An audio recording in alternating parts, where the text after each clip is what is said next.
Estamos de volta com Visão CNN e a gente volta a falar agora sobre a autorização para o uso de autotestes de Covid-19 no Brasil, decisão que foi tomada hoje pela diretoria colegiada da Anvisa, após analisar as informações que foram solicitadas pela agência ao Ministério da Saúde. Eu vou conversar agora com o presidente executivo da Câmara Brasileira de Diagnóstico Laboratorial, Carlos Eduardo de Paula Gouveia. Muito boa tarde. Primeiro, gostaria de suas considerações a respeito dessa decisão da Anvisa, né, que liberou o uso do autoteste. Pessoas poderiam comprar, então, em casa esses autotestes quando eles forem liberados pela Anvisa, aí, caso a caso, para detectar a Covid-19. O que o senhor achou dessa decisão? Como vai, Carla? Muito obrigado pelo convite, é um prazer estar aqui. A decisão hoje é histórica, é mais um avanço na direção do empoderamento do cidadão para o autocuidado, para a busca da informação.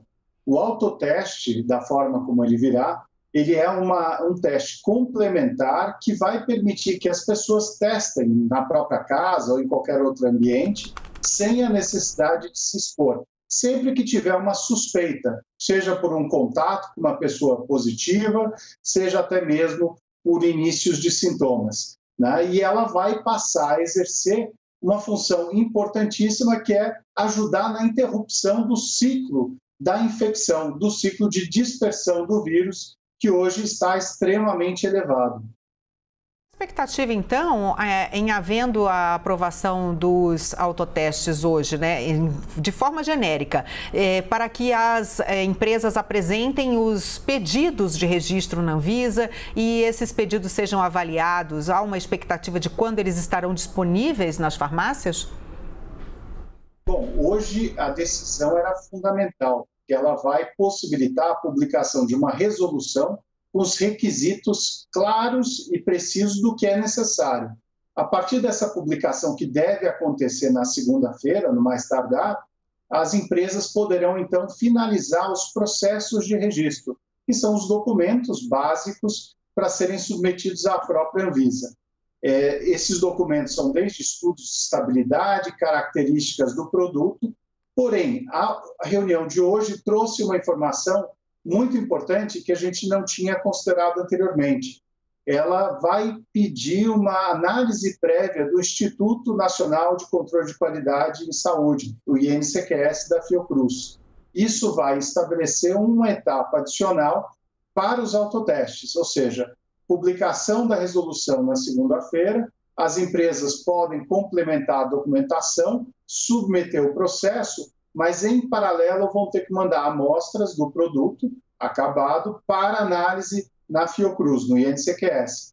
Essa análise, ela visa exatamente dar uma indicação se os parâmetros de sensibilidade e especificidade estão sendo atendidos, conforme apresentada a indicação do Ministério. O Ministério estabeleceu parâmetros mínimos.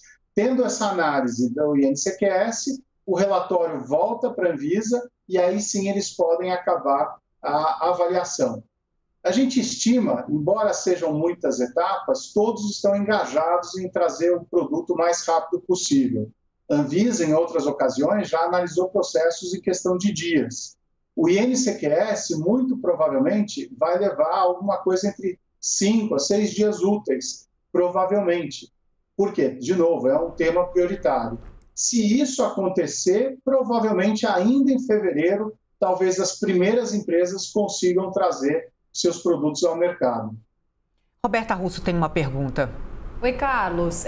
Havia também uma discussão em relação ao autoteste de como os casos positivos, né, quando testados, claro, seriam contabilizados e, mais do que isso, registrados. Hoje, na reunião da Anvisa, a gente acompanhou a explicação de que os resultados positivos não serão considerados como casos confirmados, mas as empresas dos testes vão poder gerar ali voluntariamente um QR Code ou fazendo alguma etapa digital para que as pessoas de fato possam registrar. Como é que você vê esse registro e esse processo que vai precisar ser criado também? Bom, a sua pergunta é excelente, porque ela trata de várias dúvidas que têm surgido nos últimos dias. Uma preocupação com um índice tão elevado como a gente está vendo, de 1,78, que é o índice RT, que a gente chama, a cada 100 pessoas infectadas, 178 pessoas se contaminarão, é muito elevado isso, a gente tem uma urgência premente que é a de interromper o ciclo. Então, existe uma diferença entre assistência à saúde e vigilância epidemiológica. No caso da assistência à saúde, o objetivo principal é esse, interromper o ciclo, é dar ferramentas para a população, complementar o trabalho que já está sendo feito pelos hospitais, laboratórios e farmácias com os testes profissionais. Independentemente disso, a informação, se bem colhida e tratada, ela é fundamental para a tomada de decisão.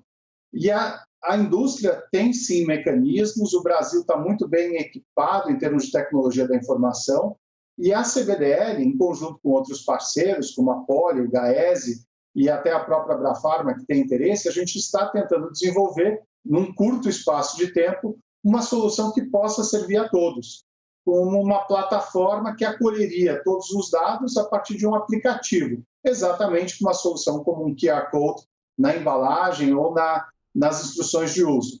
Se isso for possível e viável, você rapidamente consegue ali reportar os seus dados.